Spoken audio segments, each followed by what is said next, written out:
এরা ওই সমস্ত মানুষ আখেরাতে তাদের জন্য আগুন ছাড়া কিছু থাকবে না। ওয়াহাবিতা মা সানাউ ফিহা, তারা যেই সমস্ত কাজকর্ম করেছে সব নষ্ট হয়ে যাবে। ওয়া বাতিলুম মা কানু ইয়ামালুন, মানুষকে দেখানোর জন্য যে কাজ তারা দুনিয়াতে করেছে এগুলা সব বাতিল হয়ে যাবে, সব বরবাদ হয়ে যাবে। যে ব্যক্তি পার্থিব জীবন কামনা করে, পার্থিব জীবনের সাজসজ্জা কামনা করে, নুওয়াফি ইলাইহিম আমালাহুম ফিহা, আল্লাহ বলেন যে ব্যক্তি পার্থিব জীবন এবং তার সাজসজ্জা কামনা করে আমি তাকে দুনিয়াতে তার কর্মের প্রতিদান দিয়ে দিব, পরিপূর্ণ দিয়ে দিব। ওই ব্যক্তি বলবে আল্লাহ আমি আপনাকে খুশি করার জন্য করছি। আল্লাহ বলবে কাযাবতা, মিথ্যা বলছো। মানুষ যেন তোমাকে মুজাহিদ বলে, ফেরেশতারাও সাথে সাথে বলবে হা হা হা তুমি মিথ্যা কথা বলছো। وقال تعالى إن الذين آمنوا وعملوا الصالحات أولئك هم خير البرية وقال تعالى يا أيها الذين آمنوا أطيعوا الله وأطيعوا الرسول ولا تبطلوا أعمالكم وقال رسول الله صلى الله عليه وسلم لأعلمن أقواما من أمتي يأتون يوم القيامة بحسنات أمثال جبال تهامة بيضاء فيجعلها الله هباء منثورا فقالوا صفهم لنا يا رسول الله قال إنهم إخوانكم ومن جلدتكم يأخذون من الليل كما تأخذون ولكنهم أقوام إذا خلوا بمحارم الله انتهكوها أو كما قال عليه الصلاة والسلام اللهم صل على محمد وعلى آل محمد كما صليت على إبراهيم وعلى آل إبراهيم إنك حميد مجيد اللهم بارك على محمد وعلى آل محمد كما باركت على إبراهيم وعلى آل إبراهيم إنك حميد مجيد اللهم إني أعوذ بك من شر لساني ومن شر سمعي ومن شر بصري ومن شر مني মানহাল ইসলামিক রিসার্চ সেন্টার এর শুভ উদ্বোধন উপলক্ষে ওয়াজ মাহফিলের গুরুত্বপূর্ণ আলোচনা করেছেন দেশবরেণ্য উলামায়ে কেরাম, মাদ্রাসার প্রতিষ্ঠাতা, যার পক্ষ থেকে আমাদের সকলকে এখানে আহ্বান করা হয়েছে, দাওয়াত দেওয়া হয়েছে, মুফতি সাইফুল্লাহ, নারায়ণগঞ্জ, খতিব মদনপুর কেন্দ্রীয় জামে মসজিদ বন্দর, নারায়ণগঞ্জ। উপস্থিত হযরত উলামায়ে কেরাম, মুসলমান ভাইরা, আল্লাহ তাআলার দরবারে শুকরিয়া আদায় করছি আল্লাহ আমাদেরকে একটি দ্বীনী প্রতিষ্ঠানের শুভ উদ্বোধন উপলক্ষে এমন একটা মুবারক মজলিসে উপস্থিত হওয়ার তৌফিক দান করেছেন, বলি আলহামদুলিল্লাহ। আমি আপনাদের সামনে পবিত্র কোরআনের 3টি আয়াতে কারিমা তেলাওয়াত করেছি। একটা সূরা কাহাফ থেকে, আরেকটি সূরা বাইয়িনা থেকে, আরেকটি আয়াত সূরা মুহাম্মদ থেকে। সূরা কাহাফের যে আয়াতে কারিমা তেলাওয়াত করেছি, আয়াতে আল্লাহ বলেন, ইন্নাল্লাযীনা আমানু ওয়া আমিলুস সলিহাত, নিশ্চয়ই যারা ঈমান আনে এবং সৎ কাজ করে, নেক কাজ করে, কানাত লাহুম জান্নাতুল ফিরদাউসি নুজুলা, তাদের জন্য মেহমানখানা স্বরূপ জান্নাতুল ফিরদাউস, খালিদিনা ফিহা, সেথায় তারা চিরকাল অবস্থান করবে, লা ইয়াবগুনা আনহা হিওয়ালা, সেখান থেকে তারা স্থানান্তরিত হওয়া কামনা করবে না, পছন্দ করবে না সেখান থেকে কোথাও যাওয়া।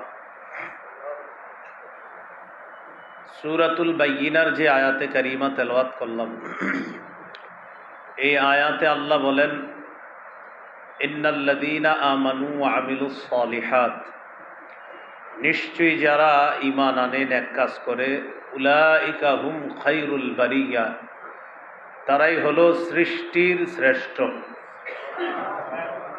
সৃষ্টির শ্রেষ্ঠ তারা, যারা ঈমান আনে, নেক কাজ করে। আরেকটি আয়াতে কারিমা তেলাওয়াত করলাম সূরা মুহাম্মদের, এই আয়াতে আল্লাহ বলেন, ইয়া আইয়ুহাল্লাযীনা আমানু আতিউল্লাহ ওয়া আতিউর রাসূল, হে ঈমানদারগণ, তোমরা আল্লাহর আনুগত্য করো, রাসূলুল্লাহ সাল্লাল্লাহু আলাইহি ওয়াসাল্লামের আনুগত্য করো। ওয়ালা তুবতিলু আ'মালাকুম, তোমরা নিজেদের আমলগুলা নষ্ট করে দিও না। তিনটি আয়াত পড়লাম, তিন আয়াতের তিন ধরনের অনুবাদ। যারা ঈমান আনে, নেক কাজ করে, মৃত্যুর পর মেহমানখানা স্বরূপ তাদের ঠিকানা জান্নাতুল ফেরদাউস। যারা ঈমান আনে, নেক কাজ করে, তারাই সৃষ্টির সেরা। ঈমানদার যারা, তাদেরকে আল্লাহ বললেন, তোমরা আল্লাহর আনুগত্য করো, রাসূল সাল্লাল্লাহু আলাইহি সাল্লামের আনুগত্য করো, আর তোমাদের আমলগুলা নষ্ট করে দিও না। তিন আয়াতে কারিমা থেকে মৌলিকভাবে গুরুত্বপূর্ণ তিনটি শিক্ষা। এক নম্বর, আমাদের জীবনের শ্রেষ্ঠ সম্পদের নাম ঈমান। একজন মুমিনের জীবনের শ্রেষ্ঠ সম্পদের নাম ঈমান। এই জন্য ঈমানের উপর অটল থাকা, ঈমান নিয়ে বাঁচা, ঈমান নিয়ে মৃত্যুবরণ করা, মুসলিম পরিচয়ে মৃত্যুবরণ করার জন্য আল্লাহর কাছে সদা সর্বদা দোয়া করা। সূরা ইউসুফের 101 নম্বর আয়াত, আয়াতের মূল আয়াতটিও আপনাদের সামনে আমি পড়ছি, আয়াতের অনুবাদও করছি। আপনারা পরবর্তীতে কোরআন দেখে আয়াতটিও শিখে নেবেন, অনুবাদটাও শিখে নেবেন। আল্লাহ তাআলা বলেন, ফাতিরাস সামাওয়াতি ওয়াল আরদ, আমাদেরকে আল্লাহ শিখিয়ে দিচ্ছেন, হে আসমান জমিনের সৃষ্টিকর্তা, আনতা ওয়ালিয়্যি ফিদ দুনিয়া ওয়াল আখিরাহ, দুনিয়া আখিরাতে আপনি আমাদের অভিভাবক। হে আসমান জমিনের সৃষ্টিকর্তা, আনতা ওয়ালিয়্যি, আপনি আমার অভিভাবক, ফিদ দুনিয়া ওয়াল আখিরাহ, দুনিয়া এবং আখিরাতে আপনি আমার অভিভাবক। তাওয়াফফানি মুসলিমান ওয়া আলহিকনি বিস সালিহিন, আপনি আমাকে মুসলিম অবস্থায় মৃত্যু দিয়েন, মৃত্যুর পর নেক মানুষ যারা, ভালো মানুষ যারা, এই ভালো মানুষ নেককারদের সাথে আল্লাহ আমাকে আপনি মিলিয়ে দিয়েন। এই দোয়াটা আল্লাহ শিখিয়ে দিয়েছে। ইউসুফ আলাইহিস সালাতু ওয়াস সালাম, আল্লাহ তাআলা তাকে দুনিয়াবি অনেক দায়িত্ব দিয়েছেন, আবার নবুয়তের মহা মর্যাদাপূর্ণ গুরুত্ব দায়িত্ব দিয়েছেন। এই দায়িত্বগুলা পালন করার পরেও ইউসুফ নবী আল্লাহর কাছে দোয়া করতেন, ফাতিরাস সামাওয়াতি ওয়াল আরদ, হে আসমান জমিনের সৃষ্টিকর্তা, আনতা ওয়ালিয়্যি ফিদ দুনিয়া ওয়াল আখিরাহ, দুনিয়া আখিরাতে আপনি আমার অভিভাবক। তাওয়াফফানি মুসলিমা, আপনি আমাকে মুসলমান অবস্থায় মৃত্যু দেন। ওয়ালহিকনি বিসসালিহিন। মৃত্যুর পর ভালো মানুষদের সাথে আপনি আমাকে মিলিয়ে দেন। সূরা ইউসুফ 101 নম্বর আয়াত। এটা সকলে শিখে নেবেন, প্রতিনিয়ত পড়বেন। আশা করা যায় আল্লাহ ঈমানের সাথে মুসলিম পরিচয়ে মৃত্যুদান করবেন। হাদিসের মধ্যে রাসূল সাল্লাল্লাহু আলাইহি সাল্লাম যেভাবে দোয়া করতেন, আল্লাহুম্মা মুকাল্লিবাল কুলুব সাব্বিত কলবি আলা দীনিক। হে আল্লাহ মুকাল্লিবাল কুলুব, অন্তরসমূহের পরিবর্তনকারী, হে অন্তরসমূহের পরিবর্তনকারী আল্লাহ, সাব্বিত কলবি আলা দীনিক। আল্লাহ আপনি আমার কলব, আমার অন্তরটা দ্বীনের উপর অটল রাখেন। আমাদের নবী আল্লাহর কাছে এই দোয়া করতেন। আল্লাহর পরে যিনি শ্রেষ্ঠ তিনি আল্লাহকে বলতেন, হে আল্লাহ অন্তরসমূহের পরিবর্তনকারী আমার অন্তরটা আপনি দ্বীনের উপর অটল রাখেন। এই দোয়া নবী করতেন। কলব এটা বলতে আমরা বুঝি অন্তর। কলবের আসল অর্থ হলো পরিবর্তন হওয়া। কলবের আসল অর্থ পরিবর্তন। অন্তরকে কলব কেন বলা হয়? কারণ এটা খালি পরিবর্তন হয়। এখানে আছেন, হঠাৎ মনে হবে আপনি আমেরিকা ঘুরতেছেন, কলবে মনে হবে আর কি আমি এই মুহূর্তে মক্কায় আছে, আপনার মনে হবে আসলে আছেন এখানে। এই যে কলব, এটা পরিবর্তন হয়, এটা শুধু ঘুরে এদিক সেদিক যায়।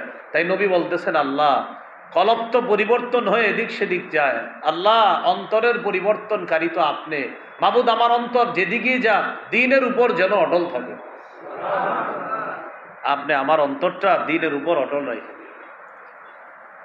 তাহলে সূরা ইউসুফের 101 নম্বর আয়াত আর হাদিসের অনুবাদটা দিয়ে দোয়া করতে পারেন, হে অন্তরসমূহের পরিবর্তনকারী আপনি আমার অন্তরটা দ্বীনের উপর অটল রাখেন। আল্লাহ আমাদেরকে আমল করার তৌফিক দান করেন। তাহলে আজকের প্রথম আমরা গুরুত্বপূর্ণ যে বিষয়টা শিখলাম সেটা হলো আমাদের জীবনের শ্রেষ্ঠ সম্পদ ঈমান। 2 নম্বর, ঈমান আনলাম যারা আমরা, আমাদের এরপরে গুরুত্বপূর্ণ আরেকটা শিক্ষা, নেক কাজ করা, ভালো কাজ করা, সৎ কাজ করা, আমলে সালেহ করা। নেক কাজ ভালো কাজ করা মানে যেই নেক আমলের মধ্যে রিয়া থাকবে না, শিরিক থাকবে না, যেই নেক কাজের মধ্যে বিশুদ্ধ নিয়ত থাকবে, ইখলাস থাকবে, আল্লাহকে খুশি করা উদ্দেশ্য হবে, এটা হলো নেক আমল। নাসাইর হাদিস 3140 নম্বর হাদিস। এই হাদিসের মধ্যে আছে রাসূলুল্লাহ সাল্লাল্লাহু আলাইহি সাল্লাম বলেন, ইন্নাল্লাহা লা ইয়াকবালু মিনাল আমালি ইল্লা মা কানা লাহু খালিসা। আল্লাহ বান্দার আমল ততক্ষণ কবুল করেন না যতক্ষণ আমলটা ইখলাসের সাথে আল্লাহর জন্য না হবে, ততক্ষণ এটা আল্লাহ কবুল করেন না। সহিহ বুখারীর 1 নম্বর হাদিস। قال رسول الله صلى الله عليه وسلم إنما الأعمال بالنيات। রাসূলুল্লাহ সাল্লাল্লাহু আলাইহি ওয়াসাল্লাম বলেন, আমলের প্রতিদান বিশুদ্ধ নিয়তের সাথে। এজন্য নেক কাজ যারা করব আমরা, নিয়ত বিশুদ্ধ হতে হবে, পরিশুদ্ধ নিয়ত থাকা লাগবে, বিশুদ্ধ নিয়ত থাকা লাগবে। বিশুদ্ধ নিয়তের সাথে নেক কাজ করা, ইখলাস থাকা, নেক কাজের মধ্যে লৌকিকতা না থাকা, শিরিক না থাকা। আল্লাহ আমাদেরকে কথাগুলা বোঝার তৌফিক দান করেন। তাহলে 1 নাম্বার ঈমান, 2 নাম্বার নেক কাজ। আব্দুল্লাহ ইবনে মাসউদ রাদিয়াল্লাহু তাআলা আনহুর বক্তব্য, তিনি বলেন, লা ইয়ানফাউ কাউলুন বিলা আমাল। আমল ছাড়া কথার তেমন কোনো মূল্য নাই। আমল ছাড়া কথা তেমন কোনো উপকার করবে না। ওয়ালা ইয়ানফাউ কাউলুন ওয়ালা আমালুন ইল্লা বিন্নিয়া। কথা এবং আমল কোনো উপকার করবে না বিশুদ্ধ নিয়ত ছাড়া। ওয়ালা ইয়ানফাউ কাউলুন ওয়ালা আমালুন ওয়ালা নিয়াতুন ইল্লা মা ওয়াফাকাস সুন্নাহ। কথা, কাজ এবং নিয়ত কোনো উপকার করবে না ইল্লা মা ওয়াফাকাস সুন্নাহ, যতক্ষণ সুন্নাহ মোতাবেক না হবে। তাহলে আবার বুঝেন, কথার কোনো উপকার নাই আমল যদি না থাকে। কথা এবং আমলও কোনো উপকার করবে না যদি নিয়ত না থাকে। কথা, আমল, নিয়ত এটাও কোনো কাজে আসবে না যদি সুন্নাত মোতাবেক না হয়। তো আব্দুল্লাহ ইবনে মাসউদ রাদিয়াল্লাহু তাআলা আনহু বললেন, লা ইয়ানফাউ কাউলুন বিলা আমাল, কথা উপকার করে না আমল ছাড়া। ওয়ালা ইয়ানফাউ কাউলুন ওয়ালা আমালুন ইল্লা বিন্নিয়াহ, কথা এবং কাজ তেমন উপকার করে না নিয়ত ছাড়া। ওয়ালা ইয়ানফাউ কাউলুন ওয়ালা আমালুন ওয়ালা নিয়াতুন ইল্লা মা ওয়াফাকাস সুন্নাহ, কথা কাজ নিয়ত এগুলা তেমন কোনো উপকার করে না যতক্ষণ এটা সুন্নাহ মোতাবেক না হয়। কি মোতাবেক না হয়? সুন্নাহ মোতাবেক না হয় ততক্ষণ এগুলা তেমন কোনো কাজ হয় না। আল্লাহ আমাদের জীবনের সমস্ত নেকির কাজগুলা সুন্নাহ মোতাবেক করার তৌফিক দান করেন। আজকে মাগরিবের নামাজ পড়লেন, মাগরিবের নামাজে কেরাত পড়লেন, মাশাআল্লাহ মুখের ভালো কাজ হলো। মাগরিবের নামাজে রুকু করলেন, সিজদা করলেন, সুন্দর আমল হলো। মাগরিবের নামাজ পড়লেন আল্লাহকে খুশি করার জন্য, নিয়ত বিশুদ্ধ হলো। কিন্তু আপনি আল্লাহকে বেশি খুশি করার জন্য 3 রাকাতের জায়গায় 4 রাকাত পড়ছেন, কারণ 4 রাকাতে রুকুও বেশি, সিজদাও বেশি, সুবহানা রাব্বিয়াল আযীম আলাও বেশি। 3 রাকাতের জায়গায় কত রাকাত পড়ছেন? 4 রাকাত। তাহলে কথাও ভালো, কাজও ভালো, নিয়তও ঠিক আছে, সুন্নাহ মোতাবেক হয় নাই মাগরিব, এজন্য আপনার নামাজ হবে না। আমাদের নবীজি মাগরিব শিখাইছে ফরজ কয় রাকাত? বাস এটাই। আল্লাহ আমাদেরকে বুঝার তৌফিক দান করেন। আর সামনে আসলে ওনাদের গরম লাগবে, এই জন্য কি করা বলে? হ্যাঁ, গরম লাগবে না? তাহলে আসেন। জি জি জি, যদি আরেকটু আগান তো মানুষগুলো বসতে পারে। হ্যাঁ, ঠিক আছে।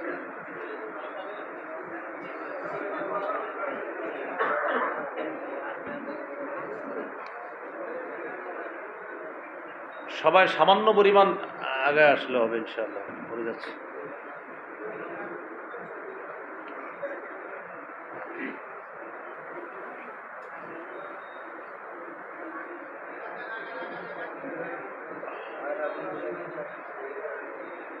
ঠিক আছে ঠিক আছে, ইনশাআল্লাহ বসে যাই, সবাই বসে যাই।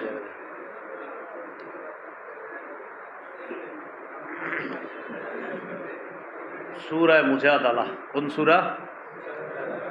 সূরা মুজাদালার মধ্যে আসছে 11 নম্বর আয়াত।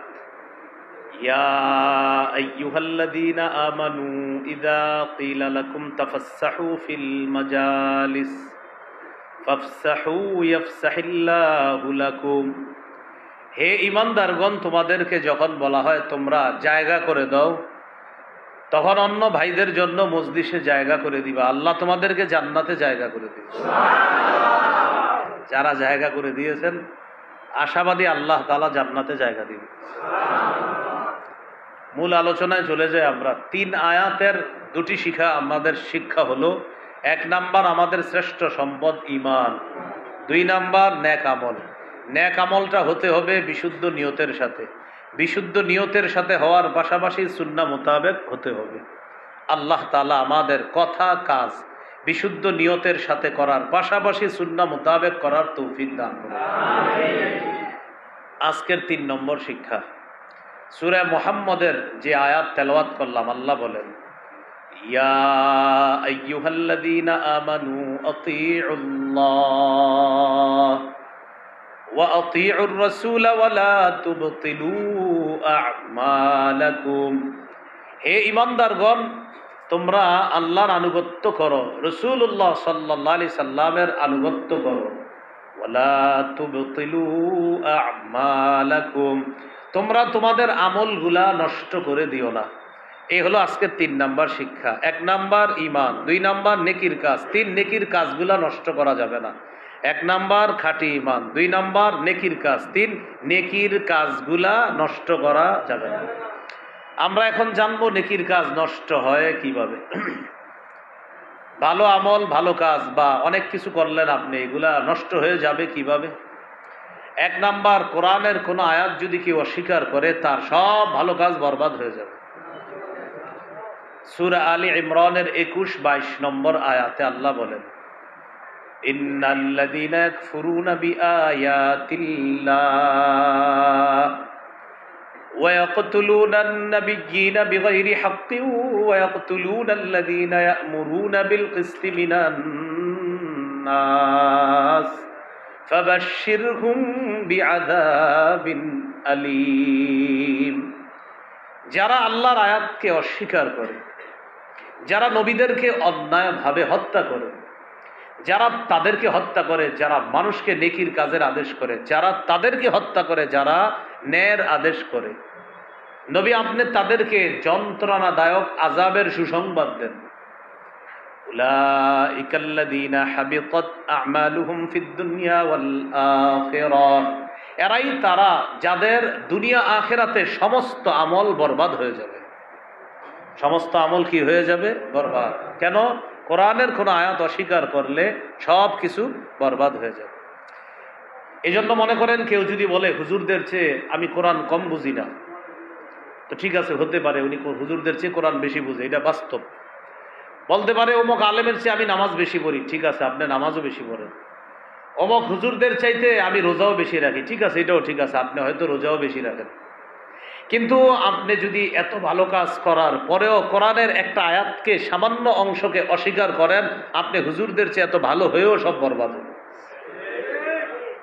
মনে করেন কেউ ডায়লগ দিল, যারা আমাদের বিরুদ্ধে আজকে মিছিল করতেছে, যারা আমাদের বিরুদ্ধে আন্দোলন করে, তাদের চেয়ে আমরা নামাজ কম পড়ি না, তাদের চেয়ে কোরআন কম পড়ি না, তাদের চেয়ে রোজা কম রাখি না, এরকম যদি ডায়লগ দেয়, জবাবটা কি হবে? আপনি রোজাও বেশি রাখেন, নামাজও বেশি পড়েন, কোরআনও বেশি পড়েন, বাকি সূরা নিসার 11 নম্বর আয়াত যদি আপনি মানতে না পারেন, তো আপনার এই সমস্ত ভালো কাজ বরবাদ, আপনার ঈমান নাই, আপনার ঠিকানা জাহান্নাম। এজন্য কেউ যদি কখনো বলে আপনাদের চেয়ে আমল কম করি না, আমি বিষয়টা ভালোভাবেই নিই, হইতে পারে উনি অনেক আমল করে যেটা আমাদের জানা নাই, কিন্তু এত আমল করার পরে কোরআনের আয়াত অস্বীকার করলে সব আমল বরবাদ। সূরা নিসার 11 নম্বর আয়াতে আল্লাহ স্পষ্ট বিধান দিয়েছেন, ইউসিকুমুল্লাহু ফি আওলাদিকুম লিযযাকারি মিসলু হাজ্জিল উনসায়াইন। আল্লাহ তোমাদেরকে তোমাদের সন্তানের ব্যাপারে উপদেশ দিচ্ছেন, তোমাদের সন্তানদের ব্যাপারে আল্লাহ তোমাদেরকে ওসিয়ত করতেছেন, দুইজন নারীর অংশের সমান পাবে একজন পুরুষ। এই বিধান কার? এখন কেউ যদি হাজারো ইবাদত করার পর বলে আল্লাহ যে বিধান দিয়েছেন দুইজন নারীর অংশের সমান একজন পুরুষ, এখন কেউ যদি বলে না এটা আমি মানি না, বরং পুরুষ যা পাবে নারীও তা পাবে, তার ঈমান আছে না গেছে? এই জন্য কোরআনের কোন আয়াতকে অস্বীকার করলে সব ভালো কাজ বরবাদ হয়ে যাবে। আল্লাহ আমাদের এ দেশকে কোরআন বিরোধী কোনো কথা, কর্ম, আইন থেকে হেফাজত করেন। আমল বরবাদ হওয়ার 2 নাম্বার কারণ, আখিরাতের সাক্ষাৎকে অস্বীকার করলে আমল বরবাদ। সূরা আলী ইমরান, সূরা আরাফে 147 নম্বর আয়াতে আল্লাহ বলেন, والذين كذبوا بآياتنا ولقاء الآخرة حبطت أعمالهم। যারা আমার আয়াতগুলোকে অবিশ্বাস করে, অস্বীকার করে, ওয়ালিকাইল আখিরা, যারা আখিরাতের সাক্ষাৎকে মিথ্যা সাব্যস্ত করে, যারা আখিরাতের সাক্ষাৎ এটাকে যারা মনে করে এটা মিথ্যা, এটা সঠিক না, এরকম যদি মনে করে, আল্লাহ তাআলা বলেন এরা হলো ওই সমস্ত মানুষ যাদের আমল যা আছে সব বরবাদ হয়ে যাবে। হাবিতাত আমালুহুম, তাদের আমল বরবাদ হয়ে যাবে। কেউ যদি দুনিয়াতে ভালো কাজ করে আর যদি বলে আখিরাত হতেও পারে নাও হতে পারে, দুনিয়ার সব ভালো কাজ বরবাদ হয়ে যাবে। বলেন আপনার আখিরাত কি হতে পারে না নিশ্চিত হবে? কেউ যদি বলে আখিরাত হতে পারে নাও হতে পারে, তার আমল নামা সব বরবাদ, ভালো কাজ করলো বরবাদ, কারণ তার আখিরাতের প্রতি ঈমান নেই।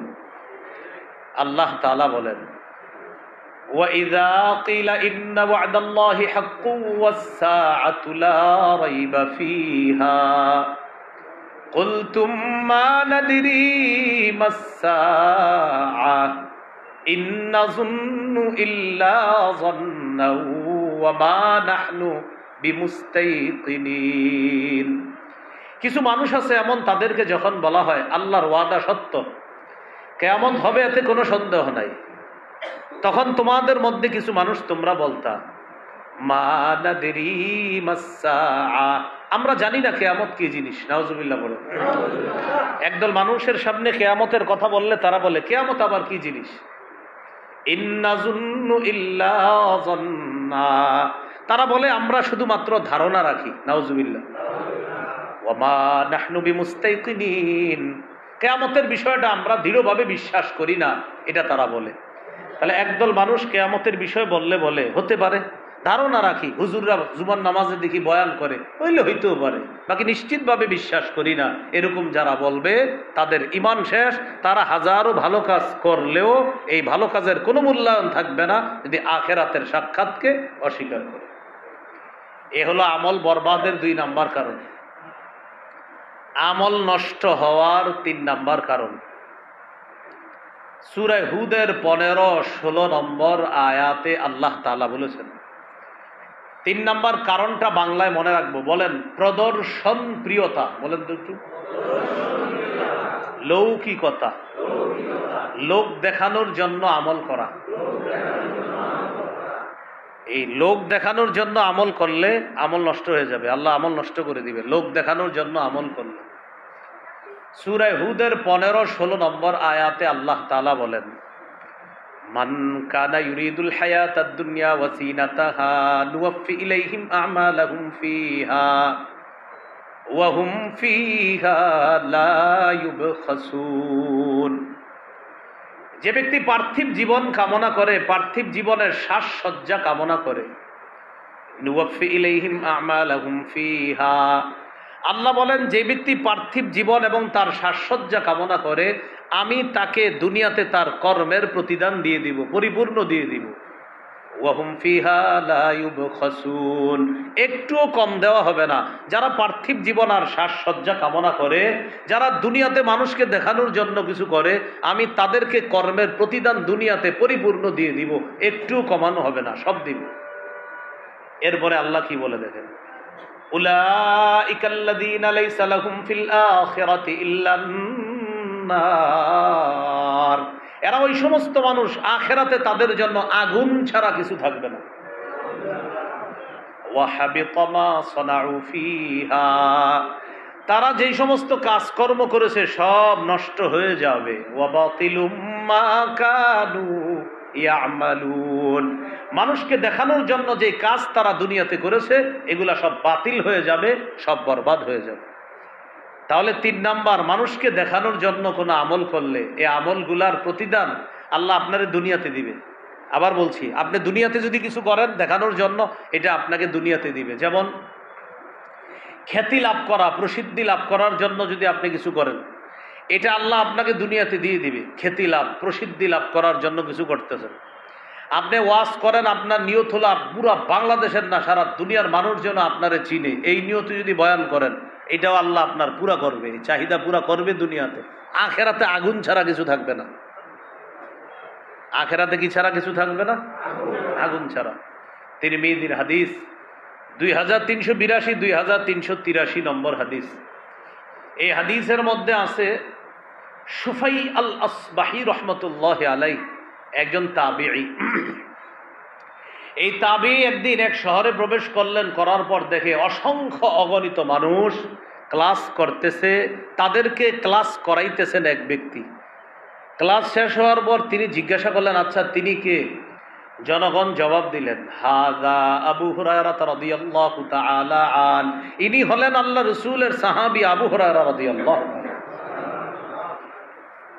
তো আবু হুরায়রা রাদিয়াল্লাহু তাআলা আনহু একটা ঘরে ঢুকলেন, তিনিও পিছনে পিছনে ওই ঘরে ঢুকলেন। ঢুকার পর সাহাবী আবু হুরায়রা রাদিয়াল্লাহু তাআলা আনহুকে বললেন, আমি আপনাকে একটা বিষয় জানতে চাই, এই জন্য আপনার পিছনে পিছনে আসছি। আপনি আমাকে নবীর এমন একটা হাদিস বলেন যে হাদিসটা আপনি শুনেছেন, বুঝেছেন, জেনেছেন, এবং আপনার কাছে সবচেয়ে গুরুত্বপূর্ণ মনে হয়েছে হাদিসটা। আপনি তো অনেক হাদিস শুনছেন, কিন্তু যেই হাদিসটা আপনার কাছে সবচেয়ে গুরুত্বপূর্ণ মনে হয়েছে, যেটা আপনি সবচেয়ে ভালোভাবে বুঝেছেন, এমন একটা হাদিস আপনি আমাকে শোনান। কোন সাহাবীকে বললেন? আবু হুরায়রা রাদিয়াল্লাহু তাআলা আনহু বললেন, আল্লাহর কসম, আমি তোমাকে এখন আল্লাহ রাসূল সাল্লাল্লাহু আলাইহি সাল্লামের একটা হাদিস শোনাবো, যে হাদিসটি নবী আমাকে বলেছেন, আমি বুঝেছি, এই হাদিস আমি তোমাকে শোনাবো। এটা বলার সাথে সাথে আবু হুরায়রা রাদিয়াল্লাহু তাআলা বেহুশ হয়ে গেছে। কি হয়ে গেছে? ফালাম্মা আফাকা, যখন তার হুশ ফিরে আসার সাথে সাথে তখন আবু হুরায়রা রাদিয়াল্লাহু তাআলা আনহু বললেন, আমি তোমাকে এমন একটি হাদিস শোনাবো যে হাদিসটি আল্লাহ রসুল সাল্লাল্লাহু আলাইহি সাল্লাম আমাকে বলেছেন, হাদিসটি আমি বুঝেছি, আমি জেনেছি এবং আমার কাছে সর্বাধিক গুরুত্বপূর্ণ মনে হয়েছে। এই হাদিস আমি এখন তোমাকে শোনাবো। এটা বইলা তিনি আবার বেহুশ হয়ে গেছে। কয়বার হলো? ফালাম্মা আফাকা, আবার হুশ ফিরে আসছে। হুশ ফিরে আসার পর তিনি আবার বললেন, আমি তোমাকে এখন রসুল সাল্লাল্লাহু আলাইহি সাল্লামের এমন একটি হাদিস শোনাবো যে হাদিসটি আল্লাহ রসুল সাল্লাল্লাহু আলাইহি সাল্লাম আমাকে বলেছেন, হাদিসটি আমি বুঝেছি, জেনেছি এবং এই হাদিসটি সর্বাধিক গুরুত্বপূর্ণ মনে হয়েছে। নবী আমাকে এই ঘরের মধ্যে বইসা এই হাদিসটা শোনাইছে। এই হাদিস এখন আমি তোমাকে শোনাবো। এটা বইলা তিনি আবার বেহুশ হয়ে গেছে। কয়বার হলো? ফালাম্মা আফাকা, আবার হুশ ফিরে আসছে। হুশ ফিরে আসার পর তিনি বললেন, আমি তোমাকে এখন এমন একটি হাদিস শোনাবো যে হাদিস নবী এই ঘরে এখানে বসে আমাকে বলেছে, আমার আর নবীর মাঝে কেউ ছিল না, আমরা দুইজন ছিলাম। এমন একটি হাদিস তোমাকে আমি শোনাইতে চাই। এই হাদিসটি আল্লাহ রসুল আমাকে এখানে বসে এই জায়গায় বসে আমাকে শুনিয়েছেন, আমার আর নবীর মাঝে কেউ ছিল না, আমরা দুইজন ছিলাম। হাদিসটি নবী আমাকে বলছে, আমি এখন তোমাকে শোনাবো। এটা বইলা আবার বেহুশ হয়ে গেছে। কয়বার হলো? তার মানে এমন একটা বিষয় বলতে চাইতেছেন উনি বলতে গিয়ে ভয়ে বারবার বেহুশ হয়ে যেতেছে। হুশ ফিরে আসছে চতুর্থবার। যিনি হাদিস শুনতে চাইতেছেন তিনি কি করলেন? তাকে হেলান দিয়ে বসাইলেন। আবু হুরায়রা রাদিয়াল্লাহু তাআলা আনহুকে নিজের সাথে হেলান দিয়ে বসায় ভালো করে ধরে বললেন, আপনি মেহেরবানি করে হাদিসটা শোনান। তা আবু হুরায়রা রাদিয়াল্লাহু তাআলা আনহু বললেন, কিয়ামতের ময়দানে বিচার ব্যবস্থা যখন শুরু হবে, জাহান্নামের আগুনকে প্রজ্বলিত করা হবে সর্বপ্রথম তিন ব্যক্তির মাধ্যমে। এর মধ্যে একজন আলেম, আরেকজন মুজাহিদ, আরেকজন দানশীল। এই তিনজনের মাধ্যমে জাহান্নামের আগুনকে প্রজ্বলিত করা হবে। তো এটা বলতে গিয়ে উনি বারবার বেহুশ হয়ে যাইতেছিলেন। তো আবু হুরায়রা রাদিয়াল্লাহু তাআলা আনহু তো একজন বড় আলেম, ওই যে তিনজনের একজন আলেম, এই জন্য এটা বলতে গিয়ে উনি বারবার বেহুশ হয়ে যেতেছিলেন। তো তিনি বলতে লাগলেন, আল্লাহ তাআলা আলেমকে ডাকবেন, ডাকার পর বলবেন, আলাম উআল্লিমকা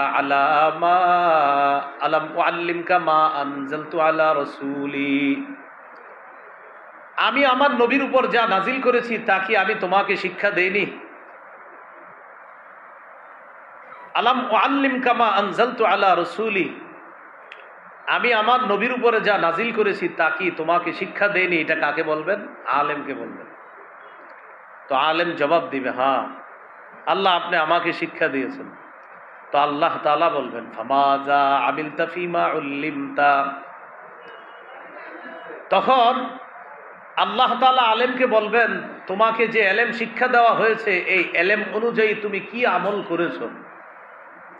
তো আলেম জবাব দিবে, আকুমু বিহি আনা আল-লাইলি ওয়া আনা আন-নাহার, আল্লাহ আমি দিনে রাত কোরআন হাদিসের প্রচার করেছি। নবী যে বাণী আমাকে শিখিয়েছেন এই বাণীর প্রচার আমি করেছি দিন রাত। দিনের বেলা মানুষের সামনে হাদিসের প্রচার করছি, কোরআনের প্রচার করছি, রাতের বেলা মানুষের সামনে ওয়াজ নসিহত করছি। আল্লাহ বলবেন, আমি সব জানি, তুমি যে মানুষের সামনে কোরআন হাদিস প্রচার করছো এটা কেন করছো সেটা বলো। ওই ব্যক্তি বলবে, আল্লাহ আপনাকে খুশি করার জন্য। আল্লাহ বলবে, কাযাবতা, তুমি মিথ্যা কথা বলো। লিইউকাল ফুলানুন কারিউন, মানুষ যেন বলে ওমকে বড় আলেম, বড় কারি সাহেব, এই নিয়তে তুমি কোরআন সুন্নাহ মানুষের সামনে প্রচার করছো। জাতি যেন তোমাকে বলে, বাবা এত বড় হুজুর কি আর দুনিয়াতে হয়? এই নিয়তে তুমি করছো, আমাকে খুশি করার জন্য করেছো যে বললা, এটা তুমি মিথ্যা কথা বলছো। আল্লাহ যখন তাকে বলবে তুমি মিথ্যা কথা বলেছো, সাথে সাথে ফেরেশতারা বলবে, কাযাবতা, হ্যাঁ তুই মিথ্যাবাদী, তুই মিথ্যা কথা বলছো। আল্লাহ বলবে তুমি মিথ্যা কথা বলছো, ফেরেশতারা সাথে সাথে বলবে, হ্যাঁ হ্যাঁ তুমি মিথ্যাবাদী। আল্লাহ বলবেন, যাও ওই যে জাহান্নামের দিকে যাও। সুহিবা বিহি ফি ওয়াজহিহি আলান নার, মাথা নিচে পা উপরের দিকে দিয়ে তাকে হেসরাইতে হেসরাইতে এইভাবে জাহান্নামের দিকে নিক্ষেপ করা। মুজাহিদ আসো, তুমি জিহাদ করছো কেন বলো? মুজাহিদ বলবে, আল্লাহ লিআলা কালিমাতিক, আপনার কালিমা বুলন্দ করার জন্য আপনার দিন প্রতিষ্ঠা করার জন্য আমি জিহাদ করেছি। আল্লাহ বলবে আমি জানি। উদ্দেশ্য কি ছিল সেটা বলো। বলবে আপনাকে খুশি করার জন্য। আল্লাহ বলবে না, মানুষ যেন তোমাকে বড় বীর বাহাদুর মুজাহিদ বলে এই নিয়তে তুমি জিহাদ করছো। তুমি দিন প্রতিষ্ঠা করার জন্য করছো, তবে তোমার নিয়ত ছিল মানুষ তোমাকে বলবে বাবা কত বড় পালোয়ান মুজাহিদ, এই নিয়তে তুমি জিহাদ করছো। তোমার দুনিয়াতে মানুষ অনেক মুজাহিদ বলছে, তোমার এই চাহিদা আমি পূরণ করছি। কারণ এই যে সূরা হুদের আয়াতটা শোনাইলাম, যারা দুনিয়াতে দেখানোর জন্য কিছু করবে আল্লাহ তাদের চাহিদা পূরণ করে দিবে।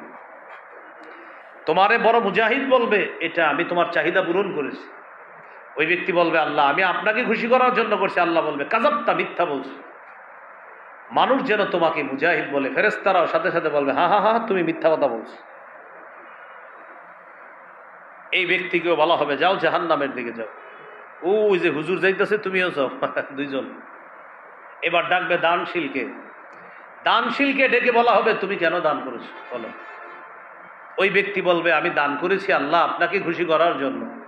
আল্লাহ তাআলা বলবে না, তুমি এই জন্য দান করো নাই, তুমি দান করেছো মানুষ তোমাকে বড় দাতা বলবে। এই জন্যই তো দান করার সময় ক্যামেরা ভিডিও সব রাখতা, ফেসবুকে যেন প্রতিদিন তোমার 50টা ছবি আসে আর বলা হয় অমুকে 1300 পরিবারকে কিছু দান করেছে, এই নিয়তে তুমি দান করছো। তো তোমার নিয়তটা পুরা করেছি আমি আল্লাহ। তোমার দুনিয়াতে মানুষ বহুত দানশীল বলতো, তুমি বাংলাদেশের 10 জন দানবীরের একজন, এই নিয়তে তুমি যদি করে থাকো সেটা আমি পুরা করেছি। যাও ওই যে দুইজন যেদিকে যায় ওইদিকে যাও, মাথা নিচে পা উপরের দিকে দিয়ে হেসরাইতে হেসরাইতে জাহান্নামে নিক্ষেপ করা। আমল বরবাদের 3 নাম্বার কারণ প্রদর্শন প্রিয়তা, লোক দেখানো 3 নাম্বার কারণ। এটা হলো আমল বরবাদের 3 নাম্বার কারণ, লোক দেখানো, এটা 3 নাম্বার কারণ। এখানে একটা মাসালা মনে রাখা, কেউ যদি আল্লাহকে খুশি করার জন্য ইবাদত করেন, এতে যদি মানুষ প্রশংসা করে ফেলে সেক্ষেত্রে কি হবে? মানে মানুষকে দেখানোর জন্য না, করছেন কার জন্য? কিন্তু মানুষ কি করছে? প্রশংসা। সহিহ মুসলিমের বর্ণনা, এক সাহাবী রাসূল সাল্লাল্লাহু আলাইহি সাল্লামকে প্রশ্ন করলেন, ইয়া রাসূলুল্লাহ, কেউ যদি আল্লাহকে খুশি করার জন্য ইবাদত করে আর বান্দা যদি প্রশংসা করে সেটার কি হবে? নবীজি বললেন, তিলকা আজিলু বুশরাল মুমিন, এটা মুমিনের নগদ সুসংবাদ। মুমিন ইবাদত কার জন্য করছে? এতে মানুষ করছে প্রশংসা। নবীজি বলেন, মানুষ যদি তোমার প্রশংসা করে আর তুমি ইবাদত আল্লাহর জন্য করো, এটা লোক দেখানো হবে না, এটা মনে করবা দুনিয়াতে আল্লাহর পক্ষ থেকে তোমার জন্য নগদ সুসংবাদ। তাহলে মূল বিষয়টা বুঝলাম, ইবাদত করব কার জন্য? প্রশংসা কেউ করুক বা না করুক, আমি আমল করব কার জন্য? কেউ যদি করে ফেলে সেটা কার পক্ষ থেকে সুসংবাদ? আল্লাহ আমাদেরকে বুঝার তৌফিক দান করেন। তাহলে আমল বরবাদের 3 নাম্বার কারণ, লোক দেখানো আমল করা যাবে না, করলে বরবাদ সব। আল্লাহ হেফাজত করেন। 4 নাম্বার শিরিক করা। কি করা? শিরিক করা। সূরা জুমারের 65 নম্বর আয়াতে আল্লাহ বলেন, ওয়ালাকাদ উহিয়া ইলাইকা ওয়া ইলাল্লাযীনা মিন ক্বাবলিক লাইন আশরাকতা লায়াহবাতান্না আমালুকা ওয়া লাতাকুনান্না মিনাল খাসিরিন। নবী আপনার কাছে আর আপনার পূর্ববর্তী যারা, তাদের কাছে এই মর্মে ওহী পাঠানো হয়েছে, যদি আপনি শিরিক করেন আপনার আমল নামাও বরবাদ হয়ে যাবে। নবীজিরা আল্লাহ বলতেছে আপনি শিরিক করলে আপনার আমলও অবশ্যই নষ্ট হবে, বরবাদ হবে। তো নবীজি তো শিরিক করবে না। আসলে নবীজিরে বইলা ধমকটা আল্লাহ আমাদেরকে দিতেছে যে দেখো আমার হাবিব, আমার পরে যিনি শ্রেষ্ঠ, এই জগৎ ওই জগৎ সব জগতে আল্লাহর পরে যিনি শ্রেষ্ঠ, তাকে আল্লাহ বলতেছে হাবিব আপনি যদি শিরিক করেন আপনার আমলও বরবাদ হয়ে যাবে। তাহলে একটু ভাবেন, আমাদের তো আমলই নাই, নবীর আমলের শেষ নাই, সেখানে আল্লাহ বলতেছে আপনি শিরিক করলে আমল বরবাদ, আর আমাদের তো আমলই নাই, সেখানে শিরিক করলে থাকবে কি? আল্লাহ আমাদের সকলকে হেফাজত করেন। তাহলে শিরিক মুক্ত আমল করা, কি মুক্ত আমল করা? শিরিক মুক্ত আমল। 5 নাম্বার আমল বরবাদ হওয়ার কারণ হলো আল্লাহর নাজিলকৃত কোনো বিধানকে অপছন্দ করলে আমল বরবাদ। আল্লাহর একটা বিধানকে আপনি অপছন্দ করেন না, ভালো লাগে না, নাউজুবিল্লাহ, আল্লাহর সব কিছু ভালো লাগতেই হবে আপনার। আপনার যদি ভালো না লাগে সব বরবাদ হয়ে যাবে। সূরা মুহাম্মদের 9 নম্বর আয়াতে আল্লাহ বলেন, যালিকা বিআন্নাহুম কারিহু মা আনজালাল্লাহ ফাআহবাতা আ'মালাহুম। এটা এই কারণে যে তারা অপছন্দ করেছে মা এমন জিনিস আনজালাল্লাহ, যা আল্লাহ নাজিল করছে, আল্লাহ নাজিলকৃত কোনো বিধান তারা অপছন্দ করেছে। ফাআহবাতা আ'মালাহুম, ফলে আল্লাহ তাদের আমলগুলা নষ্ট করে দিয়েছে। বলি নাউজুবিল্লাহ। সূরা আ'রাফের 54 নম্বর আয়াতে আছে, আলা লাহুল খালকু ওয়াল আম। শোনো, সাবধান, সৃষ্টি যার, হুকুম তার। সৃষ্টি যার, হুকুম তার। বলেন তো আমরা কার? আমাদের এই শরীরটা সৃষ্টিকার। এই শরীর কিভাবে চলবে, আইন হবে কার? এটার পরিবর্তে কেউ যদি বলে শরীর আমার, সিদ্ধান্ত আমার, বাস সে দুনিয়াতে ভালো কাজ করলেও সব বরবাদ। শরীর আমার, সিদ্ধান্ত আমার বলা যাবে না। বলেন আমার সাথে সবাই, শরীর বলেন, শরীর আল্লাহ, সিদ্ধান্ত আল্লাহ। তাহলে আমি এক অংশ, বাকি অংশ আপনারা। শরীর, শরীর, সিদ্ধান্ত। শরীর আমার, সিদ্ধান্ত আমার বলা যাবে না। শরীর আল্লাহর, সিদ্ধান্ত আল্লাহর। তো 5 নাম্বার আমল বরবাদির কারণ হলো আল্লাহর নাজিলকৃত কোনো বিধান যদি কেউ অপছন্দ করে, বাস আমল সব নষ্ট হয়ে যাবে। সূরা নূরের 2 নম্বর আয়াতে আছে, আয-যানিয়াতু ওয়াজ-যানি ফাজলিদু কুল্লা ওয়াহিদিম মিনহুমা মিআতা জালদা। ব্যভিচারিণী নারী পুরুষ যদি অবিবাহিত হয় তাদেরকে 100 বেত্রাঘাত করা হবে, আর যদি তারা বিবাহিত হয় তাদেরকে পাথর মেরে হত্যা করা হবে। বিধান কার? এই বিধানের পরিবর্তন করে, এই বিধানকে উপেক্ষা করে, এই বিধানকে পাশ কাটিয়ে, এই বিধানকে চ্যালেঞ্জ করে কেউ যদি বলে যৌন কর্মীদেরকে শ্রম অধিকার আইনে শ্রমিকদের প্রতিষ্ঠা, শ্রমিকদের মর্যাদা দেওয়া, তাহলে এই কথা বলা মানে আল্লাহর কোরআনের বিধানকে অপছন্দ করা। কেউ যদি বলে যৌন কর্মীদেরকে শ্রমিকের মর্যাদা দেওয়া, আর যদি বলে উনি অনেক ভালো কাজ করে, আমরাও বলি আপনি অনেক ভালো কাজ করেন, কিন্তু আল্লাহর কোরআনের সূরা নূরের 2 নম্বর আয়াতের বিধান আপনার ভালো না লাগার কারণে আপনার সব ভালো কাজ বরবাদ। কথা বুঝে আসছে? বুঝে আসছে না হুদাই বুঝে আসছে? মাহফিলে অনেক সময় রেডিমেড ঠিকও কয় অনেকে, মানে হুদাই ঠিক কয়। আপনারা বুঝে বলতেছেন তো? মাশাআল্লাহ। তো সূরা নূরের 2 নম্বর আয়াতে আছে, অবিবাহিত নারী পুরুষ তারা যদি জিনা করে তাদেরকে 100 বেত্রাঘাত, বিবাহিত হলে পাথর মেরে হত্যা করা। এটা সূরা নূরের 2 নম্বর আয়াত। এই বিধানটা কার? এই বিধানটা আমাদের পছন্দ করতে হবে। এখন কেউ যদি এই বিধানটা অপছন্দ করে আর যদি বলে আমি কি কোরআন কম পড়ি, মানে উনি বলে কি আমি কি কোরআন কম পড়ি, আমরাও বলি আপনি কোরআন বেশিই পড়েন, কিন্তু এই বিধান অপছন্দ করার কারণে আপনি কোরআন হাজারও পড়লে আপনার একটু সওয়াব হবে না, সব বরবাদ, কারণ আপনি রবের বিধান অপছন্দ করছেন। এ হলো আমল বরবাদির 5 নাম্বার কারণ।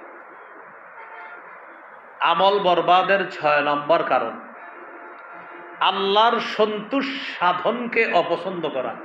আল্লাহর সন্তোষ সাধনকে অপছন্দ করা মানে আল্লাহ একটা জিনিস পছন্দ করে, এটা আপনি অপছন্দ করেন, নাউজুবিল্লাহ পড়েন। সূরা মুহাম্মদের 28 নম্বর আয়াতে আল্লাহ বলেন, যালিকা বিআন্নাহুম ইত্তাবাউ মা আসখাতাল্লাহ ওয়া কারিহু রিদওয়ানাহু ফাআহবাতা আ'মালাহুম। এটা এই কারণে যে তারা ইত্তাবাউ অনুসরণ করেছে মা আনজালাল্লাহ, যা আল্লাহ নাজিল করেছে, এই আল্লাহর নাজিলকৃত বিষয় তারা অনুসরণ করেছে। তো যালিকা বিআন্নাহুম ইত্তাবাউ, তারা এই কারণে মা যালিকা বিআন্নাহুম ইত্তাবাউ, এই কারণে যে তারা অনুসরণ করেছে ও মা আসখাতাল্লাহ, এমন জিনিস যা আল্লাহকে রাগায়া দিয়েছে, আল্লাহকে রাগান্বিত করে দিয়েছে। আবার বলছি, জালিকা এটা এই কারণে, বিআন্নাহুম ইত্তাবাউ মা আসখাতাল্লাহ, তারা অনুসরণ করেছে এমন জিনিসের মা যা আসখাতাল্লাহ, আল্লাহকে অসন্তুষ্ট করে দিয়েছে। ওয়া কারিহু, আর তারা অপছন্দ করেছে রিদওয়ানা, আল্লাহর সন্তোষ সাধনকে তারা অপছন্দ করেছে। যেমন বলেন তো, নবীদেরকে নির্বাচিত করেছে কে? আল্লাহ। নবীদেরকে মানুষের মধ্য থেকে নির্বাচন করেছেন কে? আল্লাহ। সাহাবীদেরকে নবীর সাহাবী হওয়ার মর্যাদা দিয়েছেন কে? আল্লাহ। কেন আপনার যদি মনে হয় ইস আমি কেন সাহাবী হইলাম না, আমার হওয়া উচিত ছিল, আমার দরকার ছিল, মানে কি? আল্লাহ পছন্দ করছে যাদেরকে, তারাই সাহাবী হয়েছে। আমি আপনি সাহাবী যদি হইতে পারতাম তাহলে আমরা অনেক খুশি হইতাম। বাস আল্লাহ আমাদেরকে এই যুগের জন্য নির্বাচন করছে, এটাই আমরা খুশি। মুহাম্মদ সাল্লাল্লাহু আলাইহি সাল্লাম তায়েফবাসীদেরকে দাওয়াত দিতে গেছে। প্রথমে আপন তিন ভাইকে দাওয়াত দিলেন। একজনের নাম হাবিব, আরেকজনের নাম মাসুদ, আরেকজনের নাম আব্দে ইয়ালিল ইবনে কুলাল। এই নামটা বুখারীতে আসছে। তো তিনজনের দাওয়াত দেওয়ার পর একজনে বলে, আল্লাহ তোমারে ছাড়া কি আর কাউরে পাইলো না নবী বানাইতে? আরেকজন বলে, আচ্ছা কুরাইশ বংশ ছাড়া কি আর কোনো বংশ ছিল না নবী বানাইতে? আরেকজন বলল, মোহাম্মদ তোমার চেহারাটাও দেখতে চাই না, যাও। নাউজুবিল্লাহ। এখন দেখেন, কুরাইশ বংশে নবী নির্বাচন করেছেন কে? মুহাম্মদ সাল্লাল্লাহু আলাইহি সাল্লামকে নবী হিসাবে নির্বাচিত করেছেন কে? এরা বলে এদের পছন্দ হয় না। তো আল্লাহর সন্তোষ সাধনকে যদি কেউ অপছন্দ করে, সে যদি হাজারো ভালো কাজ করে, তার সব ভালো কাজ বরবাদ হয়ে যায়। তো সূরা মুহাম্মদের 28 নম্বর আয়াতকে আল্লাহ বলেন, যালিকা বিআন্নাহুম ইত্তাবাউ মা আসখাতাল্লাহ। এটা এই কারণে যে তারা অনুসরণ করেছে মা আসখাতাল্লাহ, এমন জিনিস যা আল্লাহকে রাগান্বিত করে দেয়, অসন্তুষ্ট করে দেয়। ওয়াকারিহু রিদওয়ানাহু ফাআহবাতা আমালাহুম। তারা আল্লাহর সন্তোষ সাধনকে অপছন্দ করেছে, ফলে আল্লাহ তাদের আমল বরবাদ করে দিয়েছে। তাহলে কি শিখলাম? আল্লাহ যা নির্বাচন করেছেন, আল্লাহ যা পছন্দ করেছেন, এটা আমার পছন্দ করা, এটা আমার মেনে নেওয়া। মুসা নবীকে আল্লাহ নবী বানিয়েছেন, এটা আমি মেনে নেওয়া। হারুন নবীকে আল্লাহ নবী বানিয়েছেন, এটা আমাদের মেনে নেওয়া। আদম নবীকে আল্লাহ মানুষের মধ্যে সর্বপ্রথম মানুষ হিসাবে নির্বাচন করেছেন। আর আপনার মনে হইলো, তাহলে আদম নবীরে করলে আমারে কেন করলো না আল্লাহ প্রথম মানুষ? এটা আপনার মনে যেন না আসে। আদম নবীকে প্রথম মানুষ হিসেবে আল্লাহ নির্বাচন করেছেন, এটাই আল্লাহর পছন্দ, এটাই আল্লাহর সন্তুষ্টি। আল্লাহর সন্তোষ সাধনকে মেনে নেওয়া। যদি মেনে না নেই, তাহলে আমল নামা সব বরবাদ করে দিবেন আল্লাহ। এই হলো 6 নাম্বার কারণ। আমল বরবাদের 7 নাম্বার কারণ, কেউ যদি আল্লাহর রাস্তায় বাধা দেয়। নাউজুবিল্লাহ পড়েন। সূরা মুহাম্মদের 32 নম্বর আয়াতে আল্লাহ বলেন, ইন্নাল্লাযীনা কাফারু ওয়া সাদ্দু আন সাবিলিল্লাহ ওয়া শাক্কুর রাসূলা মিন বা'দি মা তাবায়্যানা লাহুমুল হুদা লা ইয়াদুররুল্লাহা শাইআ। নিশ্চয়ই যারা কুফরি করে এবং আল্লাহর রাস্তায় বাধা দেয়, ওয়া শাক্কুর রাসূলা মিন বা'দি মা তাবায়্যানা লাহুমুল হুদা, হেদায়েত স্পষ্ট হওয়ার পরেও যারা রাসূলের বিরোধিতা করে, লা ইয়াদুররুল্লাহা শাইআ, তারা কিছুতেই আল্লাহর কোনো ক্ষতি করতে পারবে না। ওয়াসায়ুহবিতু আমালাহুম, খুব শীঘ্রই আল্লাহ তাদের আমলগুলা বরবাদ করে দিবে। যারা কুফরি করে, যারা আল্লাহর রাস্তায় বাধা দান করে, তারা আল্লাহর কোনো ক্ষতি করতে পারবে না, উল্টা আল্লাহ অচিরেই শীঘ্রই তাদের আমলগুলা বরবাদ করে দিবে। এই হলো 7 নাম্বার। আমল বরবাদ হয়ে যাওয়ার 8 নাম্বার কারণ, এটা আমার সাথে একটু বললে মনে থাকবে। বলেন, আল্লাহর ব্যাপারে অমূলক ধারণা পোষণ করা। আল্লাহর ব্যাপারে অমূলক ধারণা পোষণ করা। যেমনটা একটু আমার দিকে তাকায় বুঝেন। তিনি আল্লাহর কাছে দোয়া করতেছে, আল্লাহ আমাকে আপনি মাফ করেন, আমাকে মাফ করেন। আমি বললাম, আল্লাহ বুঝি আপনারা মাফ করবো? আল্লাহর আর কাজ নাই আপনারা মাফ করবো।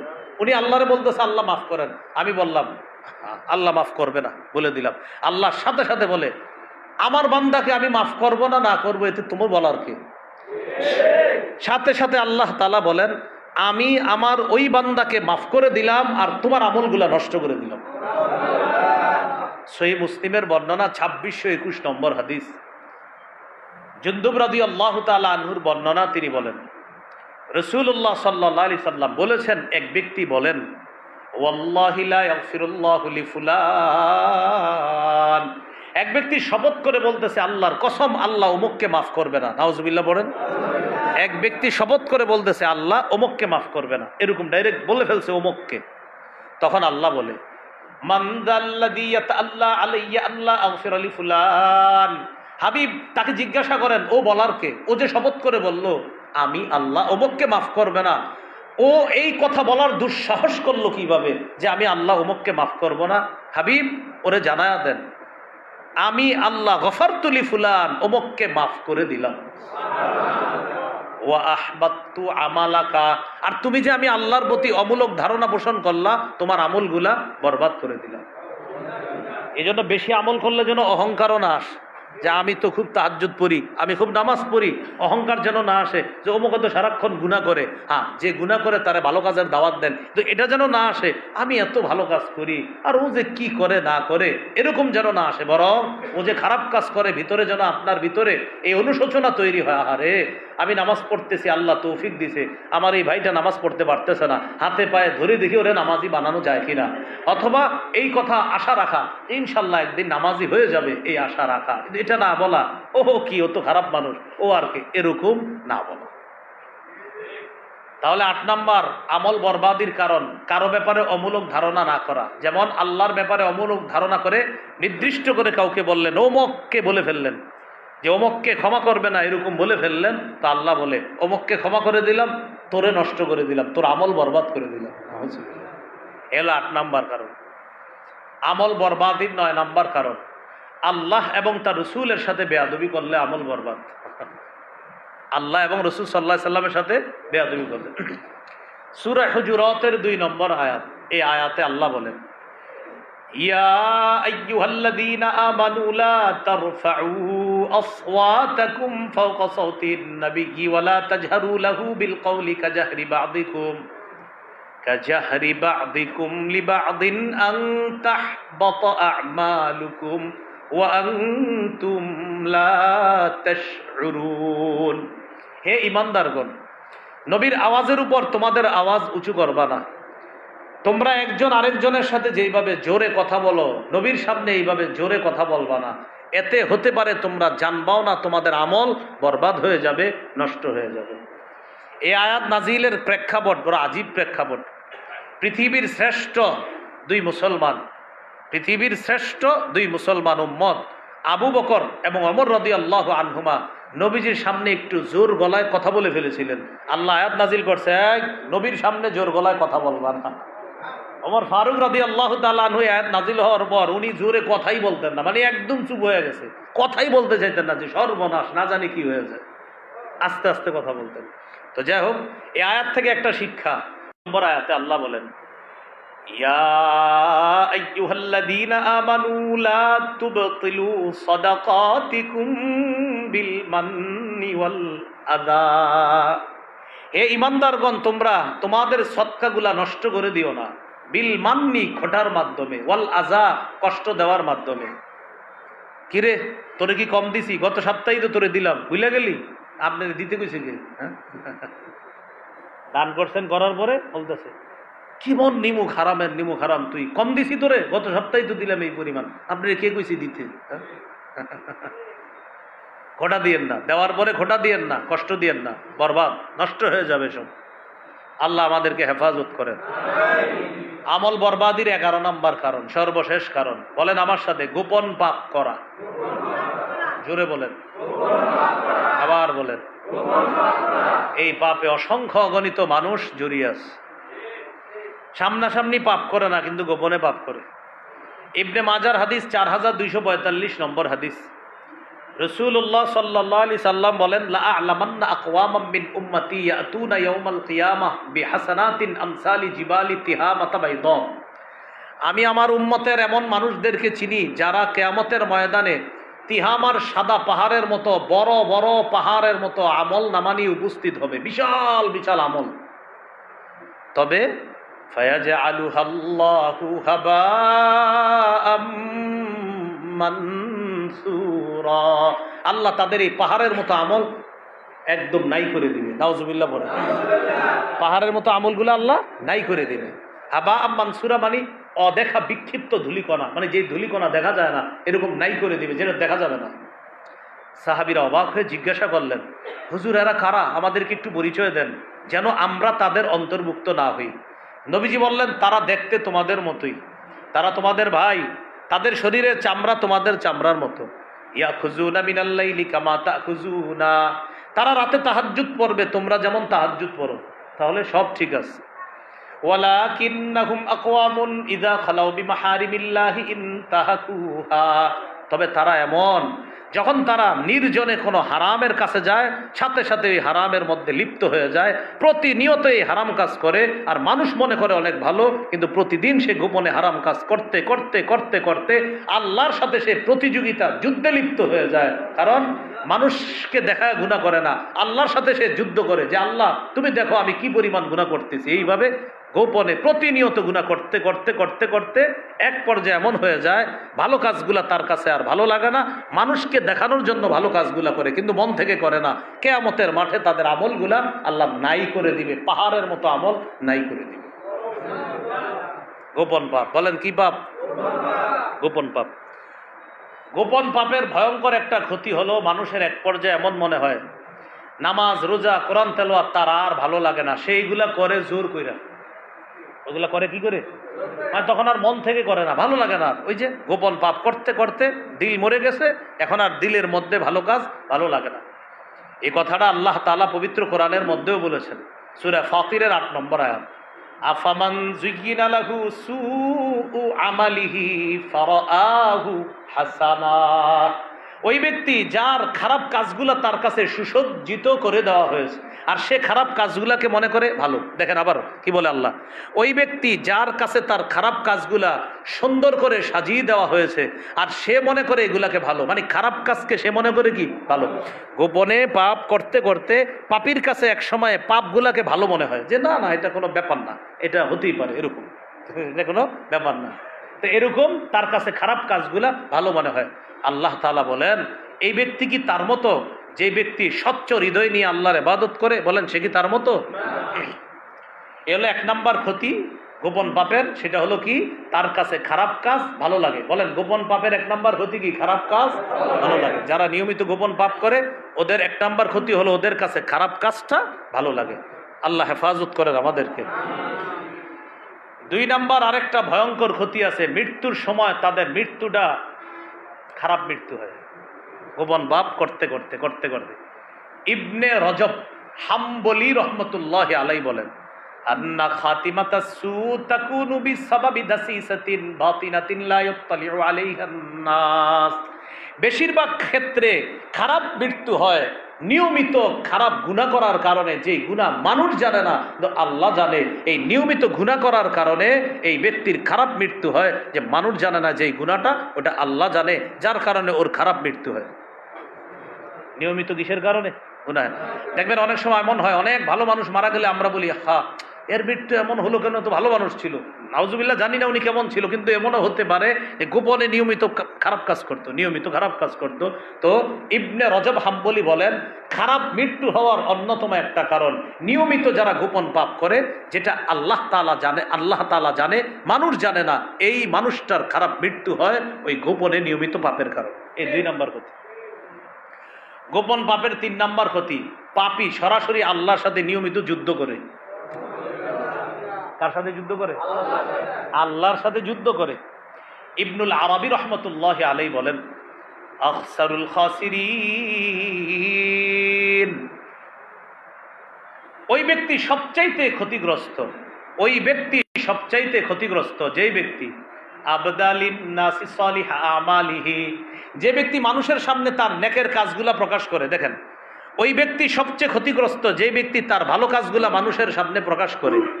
ওয়াবারাজা বিল কবিহি মান হুয়া আকরাবু ইলাইহি মিন হাবলিল ওয়ারিদ, আর গোপন পাপের মাধ্যমে সে আল্লাহর সাথে নিয়মিত লড়াই করে। ওই ব্যক্তি সবচেয়ে ক্ষতিগ্রস্ত যেই ব্যক্তি তার নেক কাজগুলা মানুষকে দেখায়, আর খারাপ কাজের মাধ্যমে ও আল্লাহর সাথে সরাসরি যুদ্ধ করে, প্রতিদিন আল্লাহর সাথে লড়াই করে। এই ব্যক্তি সবচাইতে ক্ষতিগ্রস্ত। তাহলে খারাপ কাজের আপনার গোপনে পাপের 3টা ক্ষতি বললাম। গোপন পাপের 1 নাম্বার ক্ষতি, ওই ব্যক্তি গোপন পাপ করতে করতে ওর কাছে খারাপ কাজগুলা ভালো মনে হবে। 2 নাম্বার ক্ষতি, ওই ব্যক্তির মৃত্যুটা হবে খারাপ কাজ করার কারণে, ভয়ঙ্কর মৃত্যু হবে। 3 নাম্বার, এই ব্যক্তি সবচাইতে ক্ষতিগ্রস্ত যে মানুষকে তার ভালো কাজগুলা দেখায়, আর গোপনে সে আল্লাহর সাথে পাপের মাধ্যমে সে যুদ্ধে অবতীর্ণ হয়, লড়াইয়ে অবতীর্ণ হয়, সে হলো সবচাইতে ক্ষতিগ্রস্ত। নাউজুবিল্লাহ। মনে থাকবেনি কথাগুলা? আল্লাহ আমাদেরকে হেফাজত করেন, আল্লাহ আমাদেরকে হেফাজত করেন।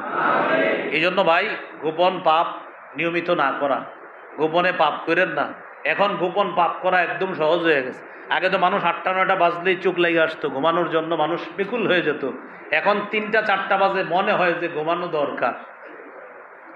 রাত 2টা 3টায় মানুষের মনে হয় কি দরকার, এরপর একটা স্ট্যাটাস দিবে, ডিয়ার ফ্রেন্ডস আগামীকাল তোমাদের সাথে আবার দেখা হবে, এটা বইলা একটা স্ট্যাটাস দিয়ে ঘুমাবে। মানে উনি বুঝায় উনি অনেক যোগ্য একজন ব্যক্তি। ফেসবুকে একটা স্ট্যাটাস দিয়ে ফজর না পইরা পরের দিন আবার দেখা হবে, আর বুঝায় যে উনি খুব ভাবসাব সম্পন্ন একজন ব্যক্তি, এরকম আপনাদেরকে বুঝাবে।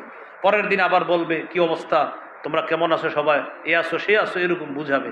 এ ক্ষতিগ্রস্ত, সবচেয়ে ক্ষতিগ্রস্ত। এই জন্য গোপন পাপ এগুলা ঘরে ঘরে হচ্ছে। মা বাবা ভাবতেছে সন্তান ভিতরে অঙ্ক করে, ইংরেজি করে, ও দরজা লাগায় গোপন পাপের মধ্যে লিপ্ত আছে। যারা আল্লাহ হেফাজত করে। এই 11টা কারণ আমরা জানলাম আমল বরবাদির। তাহলে মূল আলোচনা 3টা মনে আসেনি? 1 নাম্বার, আমাদের শ্রেষ্ঠ সম্পদের নাম ইমানের পরে কি করতে হবে? নেক কাজ। নেক কাজ হতে হবে বিশুদ্ধ নিয়তের সাথে আর সুন্নাহ মোতাবেক, বিশুদ্ধ নিয়তের সাথে আর সুন্নাহ মোতাবেক। 3 নাম্বার, নেক কাজগুলা কি করা যাবে না? নষ্ট করা যাবে না। নেকির কাজ নষ্ট হয় আমরা জানলাম যে আমল বরবাদির অনেকগুলা কারণ আছে, 11টা নির্বাচিত কারণ আমরা জানলাম। আল্লাহ আমাদেরকে কথাগুলা মনে রাখার তৌফিক দান করেন, বোঝার তৌফিক দান করেন। মাদ্রাসা মসজিদে বলেছিলাম ক্যামেরা ভিডিও কম যাওয়ার জন্য। হ্যাঁ, মাদ্রাসার কোথায়? মসজিদের মধ্যে। এরপরেও মানে বলার পরেও ওই সমস্যা হলো আমি জোর গলায় কিছু বলি না, এই জন্য জায়গায় জায়গায় যায়। এই জন্য ভদ্রভাবে কিছু নিয়মে আসতে হবে। মাদ্রাসা মসজিদে গিয়েও একদম ইউটিউবার ভাই যারা এমনভাবে মাদ্রাসা মসজিদে গিয়ে উপস্থিত হয়, মানে ওখানটা পুরা পরিবেশ নষ্ট করে ফেলে। তো ভদ্রভাবে কিছু কথা বললে, এটা যদি না রাখে তো বিষয়টা আসলে খারাপ দেখা যায়। শুরুতে কিছু বলি নাই, কি কারণে বলি নাই, বললে অনেক সময় যেত, এই জন্য শেষের দিকে বললাম। কতবার বলছি এই কথাটা, মাদ্রাসা মসজিদে এইভাবে গিয়ে এতগুলা মিডিয়া ক্যামেরা নিয়ে উপস্থিত না হওয়া। মাদ্রাসা মসজিদে এত পরিমাণ মাদ্রাসা মসজিদে গিয়ে উপস্থিত হয়ে, এটা কি মাদ্রাসা মসজিদ মনে হয় না মাঝে মাঝে? তখন বুঝলেন না, এতগুলা যদি যায় তখন না মানে আমরা টেনশনে পড়ে যেত, হ্যাঁ আসলে কোথায় আছে। মাদ্রাসা মসজিদের আলাদা একটা ভাব গাম্ভীর্যতা আছে, এটার আলাদা একটা সৌন্দর্যতা। মাদ্রাসা মসজিদের সৌন্দর্যতা হলো এটারে দেখলে মনে হবে একটা আখেরাত আখেরাত ভাবসাব। কিসের ভাব মনে হবে? মসজিদ মাদ্রাসা গেলে একটা আখেরাতের ভাব আসবে। যখন আপনার 50-60টা এইভাবে চারদিক থেকে তাকায় থাকবে দাজ্জাল, তখন মনে হবে আল্লাহ জানে কোথায় আছে। আল্লাহ আমাদেরকে হেফাজত করে। আমিন। ওয়া আখিরু দাওয়ানা আলহামদুলিল্লাহি রাব্বিল আলামিন।